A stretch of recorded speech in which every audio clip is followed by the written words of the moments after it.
Welcome back, beautiful people, to Wawa Crafting. Today we're going to do some faux vellum and we will be making a masterboard which we will be cutting up. Here I was using a Tom Hall stamp set. I think it's called Specimen.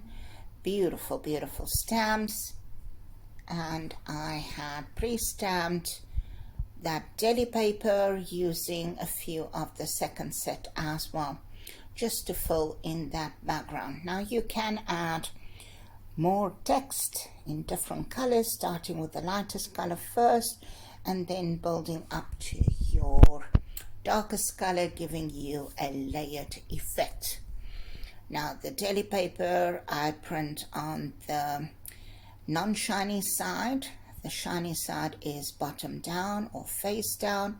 There I made a previous set. It's a bit tattered, but I love using that.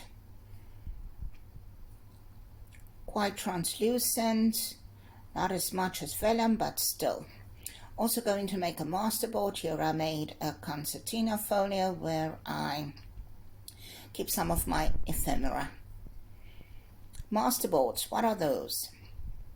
Those are collage boards made with scraps of paper, preferably not scrapbook paper as that will be too thick, but if you use Digi sheets and copy paper or photocopies of your Digi kits, you can get not a too thick board in the end. I used some Mod Podge on some of these boards and added some antiquarian stickers from that famous antiquarian sticker book. Not my cup of tea, some of those stickers, but I find adding them to a masterboard gives that background images that are needed for interest. Many different ones with scrap pieces of paper, all added to 180 GSM cardstock. The last one is a photocopy of one of my previous masterboards. Scan them and I reprint them whenever I need to use a masterboard that I like. We're going to start. We will first do the masterboard as that still needs to dry before we can cut it up. Otherwise the paper might just tear, and we don't want that. We want a crisp cut. So the idea is to add bits and pieces of paper to the board. As I said, I'm using 180 GSM. That's grams per square meter, and all paper is weighed in a certain way, whether it's pounds per meter or per yard probably, I guess, or grams per square meter. No rhyme or reason adding these bits of paper.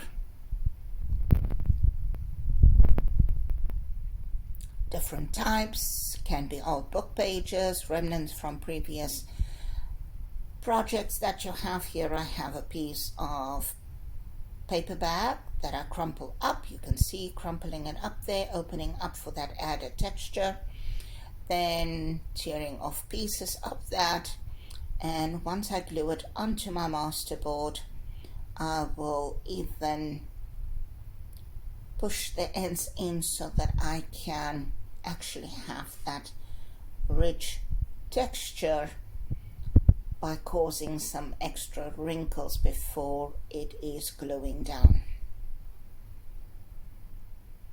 Putting glue on there as it's a rougher surface. You can see me squashing that together, taking another piece. Honestly, no rhyme or reason. You can start wherever. You can do it in a pattern. I just like to do it randomly. That way you fill up the sheet so much quicker and you have your paper all over the board. So if you have a tiny small piece there, I beg your pardon, still battling with that cold, if you have a small piece of paper and it's really tiny, you can tear off smaller pieces and just distribute that evenly across your sheet so that you have a bit of it everywhere. It's visually more pleasing than to have just one big piece of a certain print or texture on your masterboard. Taking some dictionary pages there.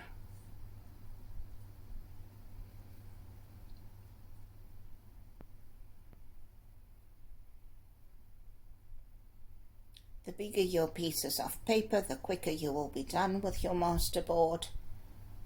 I, however, like to have it bigger than 1 by 1 inch. And again, you can cut it, but I like the rough edges from tearing it. Yes, you can use a tearing guide or a tearing ruler or your normal metal ruler tearing your paper.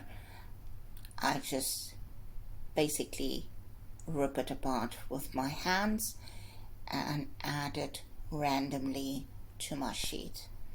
Not too worried about being too neat and tidy, and also not putting prints in one direction but in different directions, so that I am not bothered with directionality. I will be doing some off camera, but I'm just showing you how I go about making my masterboards. I turn my sheet often to get the directions right with all kinds of paper. There's the masterboard done, which I've completed off camera. Flip it over just so that we can cut those little bits that's hanging off the sides, just neating it up a bit.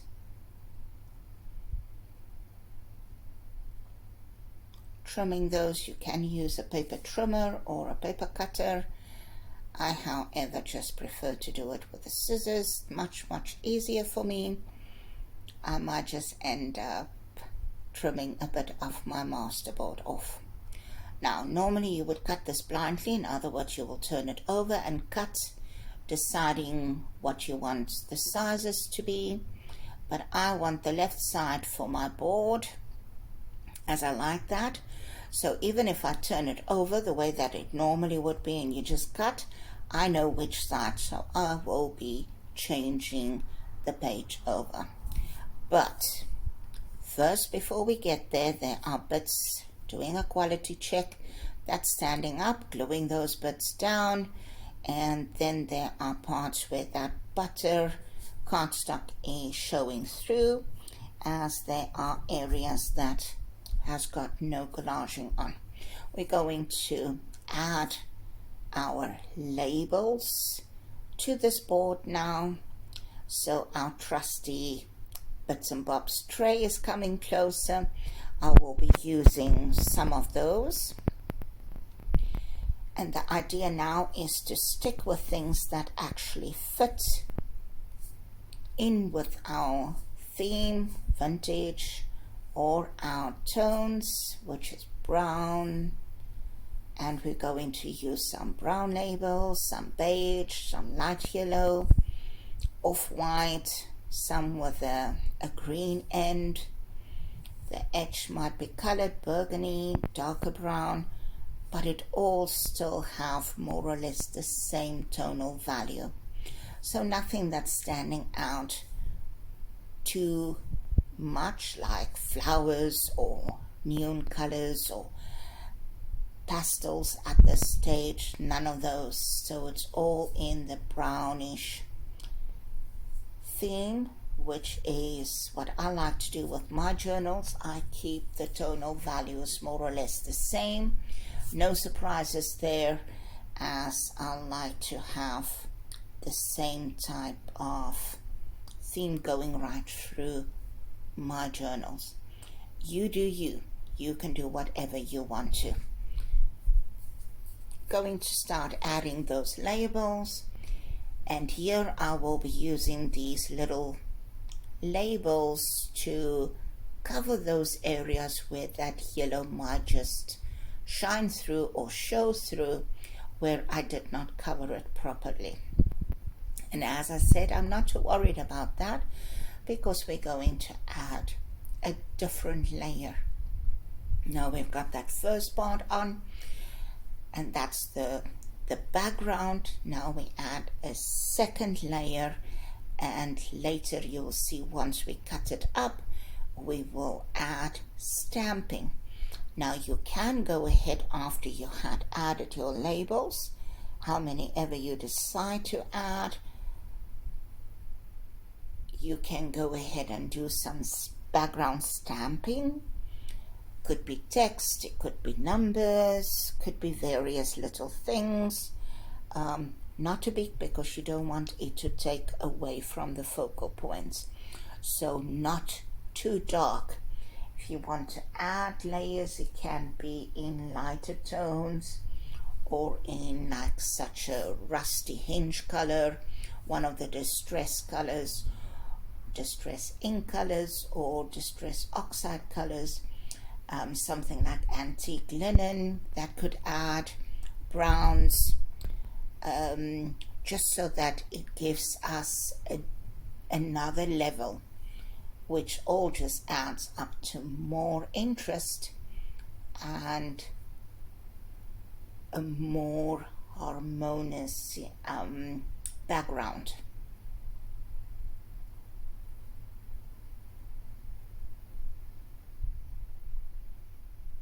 Adding a circle label there, and all kinds of, and yes, I love doing this, so you will see me taking quite some time there, adding more labels, looking at my handiwork, admiring what I've done, the way that it looks on the pages. Because like I said so many times before, and I will probably say it another million times, I love those labels of Tracy Fox or Love Junk Journals on Etsy, or the labels from Digi and SVG Designs for You. Really amazing labels. And no, it's not a paid promotion. I just love their work. So I'm going to add different labels here and there, giving more interest when there are two tones that maybe are the same, like background paper, the book paper or the vintage book paper. I will then add a little label there just for that added interest. Idea here is to add interest, not making a focal point at this stage. So it's just like having a second layer on our masterboard. You can, and we will still do this later on when we are doing the cover and getting our signatures together for our journal. I will show you how to do some collaging techniques. Now collaging techniques, listen to me, some stenciling instead of just the collaging. Now with stenciling, you can do that also in different inks so that you have that translucent effect, or you can do it in opaque so that it doesn't, the background doesn't shine through. It just gives more interest, and that's where we get this mixed media effect from, is using these different techniques and ways of adding layers to a project. Still happily adding more labels, and you will see me go through it, admiring those little labels. Can I decide before the time what I want to add? Probably yes, but I just love going through that little tray and picking little things. There I'm showing there's a little spot that still needs something. Now, like I said before, you can decide when you have added enough labels to your liking. There's no set format, there's no prescribed amount of labels that needs to be added. You can skip it altogether if you want to, but it just gives more interest again. It all, I can almost say, melts into the background and making a cohesive background sheet or paper for our artwork.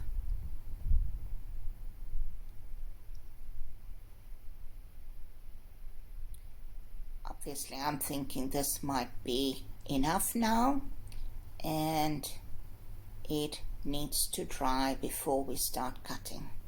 I want to, however, show you there's a purple stamp. If I had to add that to our collage, it would really stand out like a sore thumb.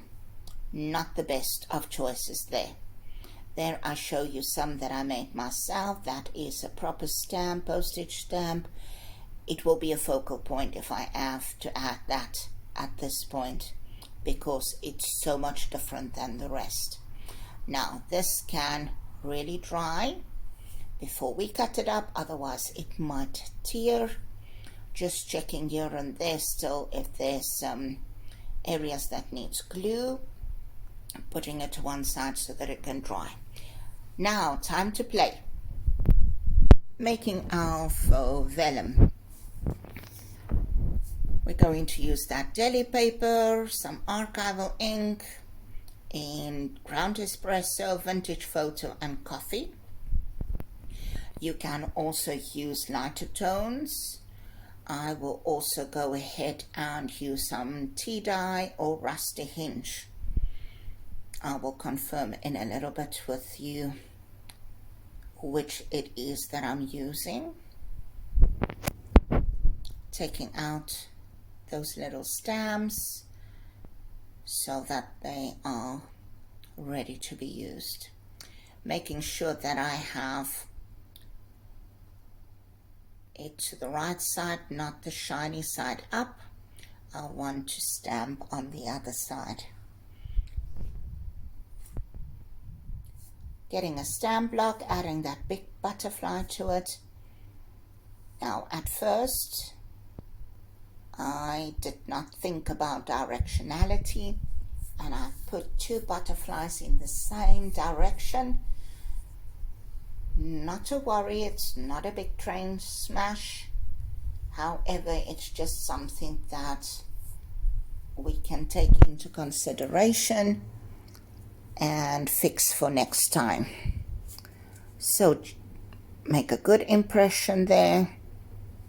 Look at that. Isn't that just a gorgeous stamp? I can see myself using that one quite often. Same direction. I should have changed it from the start, having all of them in a different direction. But like I said, not to worry. There I changed the direction of that butterfly. And because it's so big, it really makes a big impression. Now you could start with the lighter, like antique linen oxide or some of the others, pumice stone or one of those, and have some text stamps on the background, and then bold the smallest butterfly stamps first with a darker tone. Maybe something like frayed burlap, or I can't remember the other one, something about twigs or brush corduroy or something. And then maybe have your big butterflies in a darker color like vintage photo, and or even in a walnut stain or ground espresso, so that you have those different levels of inked images on your faux vellum paper. This can of course also be decoupaged, but I will just be very careful and just use archival ink for stamping down the images then, because remember, distress ink is water reactive. I beg your pardon. And with a Mod Podge, it might seep through and smear and stain your paper unnecessarily. There, I did not make a good impression of that butterfly at the end. Going to add that tiny one on top to the end of that page. Again, changing the direction. You see there's still a lot of white, lots of white background. You start with text, stamps, and build it up. You can have a better looking faux vellum. You can add as many images as you want, taking another stamp with the butterflies as side by side.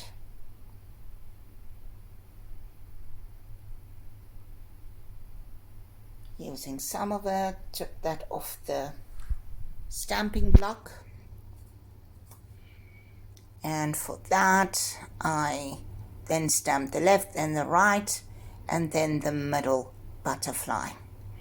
If you take your stamps off a stamping block, you have more leeway to manipulate that stamp, and you can use parts of the stamp, which is a great technique in mixed media, and we will still be using that when we make our journal topper, which will then be on the cover of our journal. Adding a text stamp there in tea dye. I thought it was rusty hinge. It's definitely tea dye, because I do not have rusty hinge in a 3x3 square. I have it only in the mini 1x1 inch ink pads. Wanted to stamp at that side, changed my mind, use the other side, and that's how you can protect your stamp images. Use a piece of paper as a mask if you didn't do forward planning and you now want to have a layered look. You can even use some low-tech tape or washi tape to protect certain areas, or you can make a mask from paper, or you could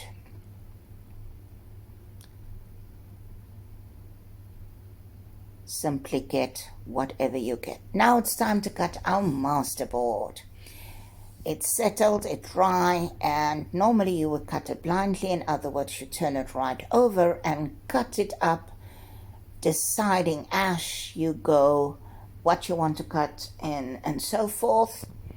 Here I'm going to use the left side for the belly bands and then the right side of it. Now that would be the normal way that you would cut.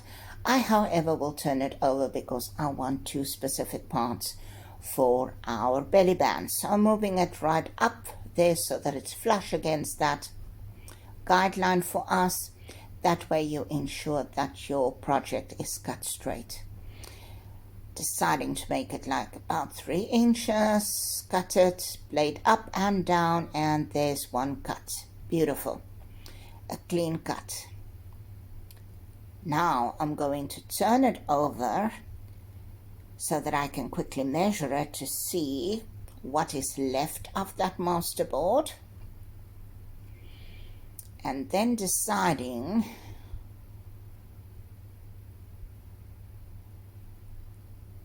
what would be the second belly band size, so that I at least still have decent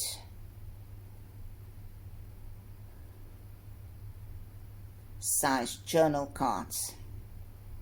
And out of this A4 sheet, I will then get 2 belly bands and 4 journal cards.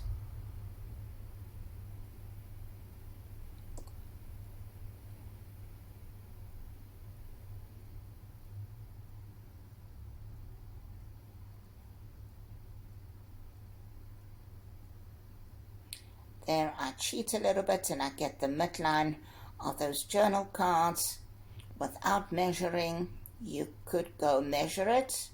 I just thought I will take the quick way out, make sure it's flush against there, adjusting that so that I know it doesn't slip. Cut it 3 times because it's quite thick with that added layers, and cut through the second layer as well so that we have 4 journal cards, which we will then decorate at a later stage. Not today, however. We will then continue with the belly bands for today, keeping those journal cards in the basket. And as we go on, we will have more bits and bobs in there that we can use for our project. Now, the 2 belly bands next to each other, these ones are much wider. You can attach it on your journal card on the top and the bottom, so it will be vertically, and or across if that one was in a landscape format.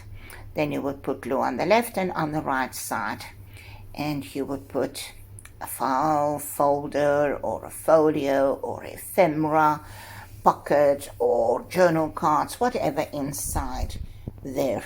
You can also attach this as a tuck spot, or you can have it as an extension to a page.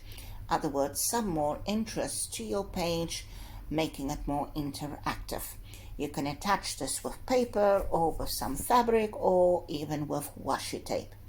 And even something like masking tape would also be a good choice to attach a flap like that. You will notice that this technique is more or less the same as our tags, journal tags that we made the first session, and our journal card on the second session. For the journal card on the second session, I added some lined coffee dyed paper to the back of it to give us some journaling space, which was of course off camera. I didn't show you that, but I will, when I am filming again, just show you that journal card. Right, now adding from that one stamp set, adding some text in black suit, archival in black suit. There I'm showing you that the 2 were on the same sheet, but where I cut it, that lifted up. So I just glued down that little piece that was standing up there. Some quality control. And continue stamping. Again, not using the complete stamp, just here and there. Yes, black suit is a little bit darker, but it's not so overwhelming or overpowering that it is standing out. In fact, it just gives another layer and even more added interest. Now I'm thinking there where I will put the focal points, and I'm thinking the one will go to the bottom of the one belly band and to the top more or less of the other. Now adding that tiny splotches stamp. I can see myself using that one also quite frequently. When we get to the stenciling technique, you will see me add a stencil that has got the coffee stains and bigger splotches. That is Distress Stain. Now, I haven't used it in this way before. I don't know why I'm shaking it. It really is, there's no need for it to be shaken like that. It's not picket fence, which is a pigment-based distress stain. This is just liquid. Now Barbara from 49 Dragonflies is doing this beautiful. You just splatter down here and there, and it's just giving a little bit more interest. Obviously more of a vintage look, that grunge that I love so much. While that is drying, I'm going to fill in a few more of those little splotches. It shouldn't take too long to dry. Going to use some antique linen distress oxide with a domed head. Ink blending tool with a domed head. It helps making blending so much easier, not leaving that imprint of the flat foam blending tool on your project. If you put it directly to your project, it will make that circular imprint, and you don't want that because you can't ever get it off again. You see there, you can see the mark on that plastic, or I'm talking about it still there. I put the plastic packaging material down and it makes that imprint directly. The idea is to see there, and then you blend it in, moving that ink then onto your project. So the idea of that packaging material or a silicone mat, which I also have but I didn't use it, is to get the ink onto your project in a more even manner, and you can keep on adding more ink to intensify that color. However, with a domed ink blending tool, it's so much easier. Just added a few bits here and there where it was too white for my liking, and like the look of that. I never throw those packaging material away. I keep it. They are worth gold. Not using that stamp today.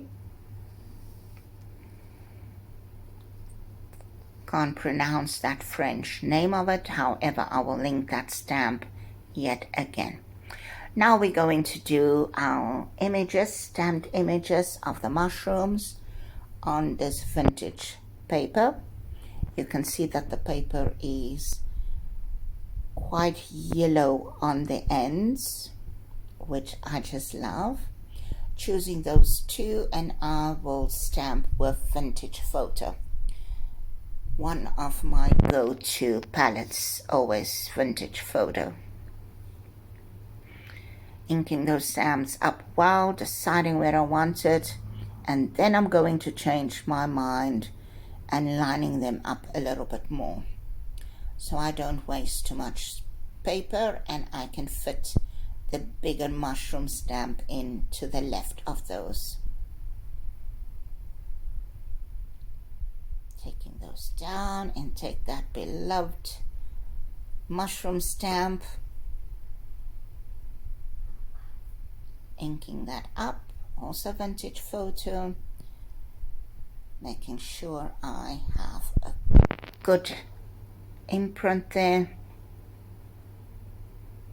placing the stamp back in its spot, and now to fuzzy cut. Just cutting that piece off, which makes cutting it out so much easier, saving the rest of that page as it's valuable. Valuable in the sense that it's not worth money, but the color, you will never get that type of color unless it's truly vintage paper. Remember, fussy cutting, you move your paper and not your scissors. It takes a little bit of practice, but soon enough you find how to do it and how easy it is to actually cut these images out. Just keeping a little edge there. Try to do it evenly right around the image. And then the last fuzzy cutting image to cut out.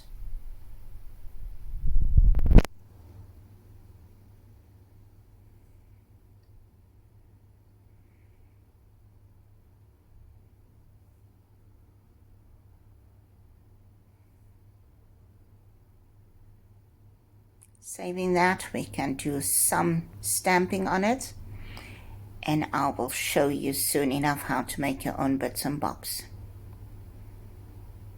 I'm going to mat some of the images, starting with the bigger image, gluing that down, and we're also going to fuzzy cut that, then deciding on that one image, and then changing my mind. I then take it, put it face down, face up, no, face down, glue side up to one side so it can dry, and glue the other piece down so that I can fuzzy cut that, and those two images are then matted.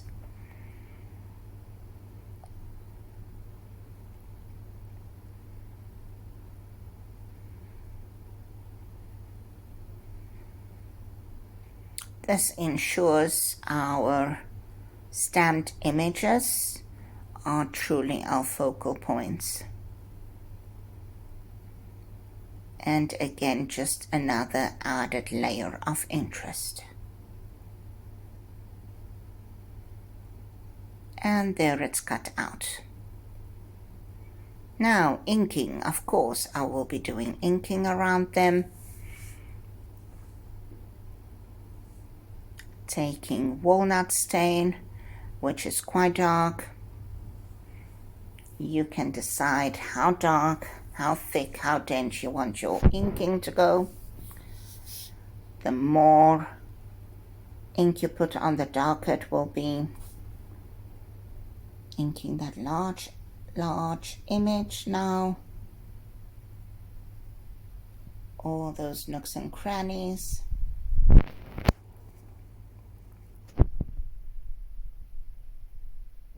If you don't like inking, you can skip this step.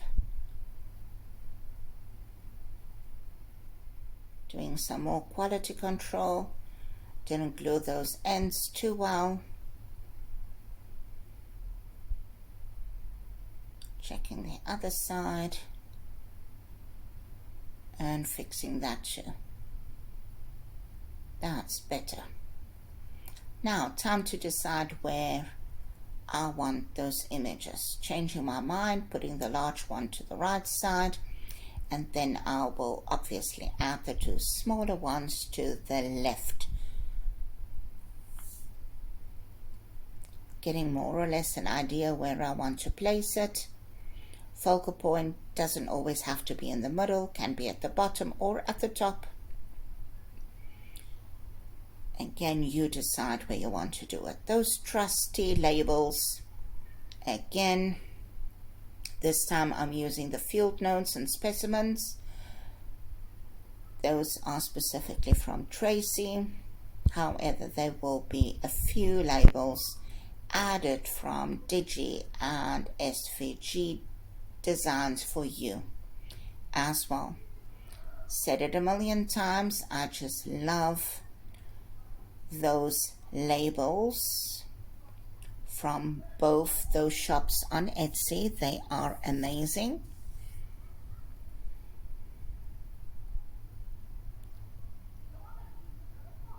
Sorry, there's a few kids in the street playing outside, so you might hear those in the background.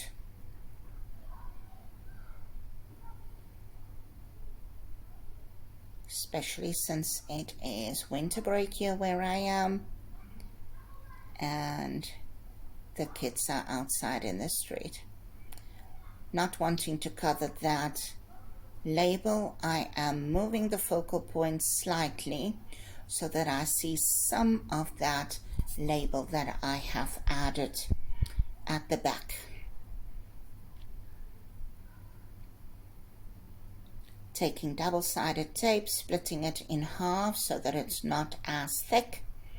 so that it can't show when I add that to the little stamp.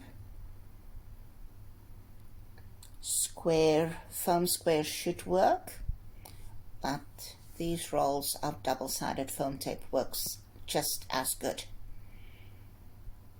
I trimmed that extra piece off so that it's not as wide, saving that for another time. Taking the backing off, going to add that image now, which is backed with the foam tape for added dimension. Not adding too much bulk, just giving that level of interest there with the added dimension. For the second belly band, I'm adding that specimen tag, deciding where I want it exactly, not wanting to cover all of those labels we added. First, having that stamped mushroom to the left side, and then I move it to the right side, and I'm more satisfied. Add that little label just so that I have still the area where I want to add my focal point. Some people use the layer from the top technique, where you start gluing down the top layer to the second layer, third layer, till it is attached to your project. Can be difficult to get used to. I will still show you how that is done. If you battle with it, you can, however, take a photo to keep your placement so that you know where you had your different design elements. Now you could stop here if you don't like the inking, however I will go ahead and ink. I'm going to add some extra dark ink to the ends. I love the look of the inking edge or inked edges. You can add as much or as little as you want. You can have it in a lighter color. I normally just do that so that I don't see that white core of the paper or the empty edges. I don't like that at all. The inked edges is just so much more interesting.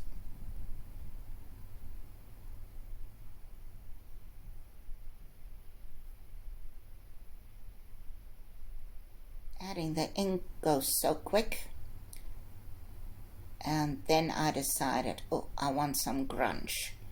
I'm missing grunge, and I just put that ink blending tool directly to my project, here and there, not minding what it looks like.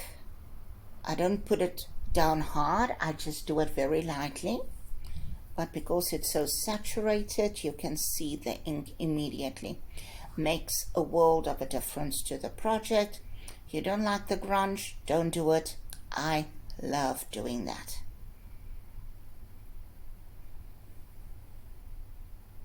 Those are our belly bands. I hope you learned something today, and I hope you will join me again in the future so that we can learn and grow and craft together.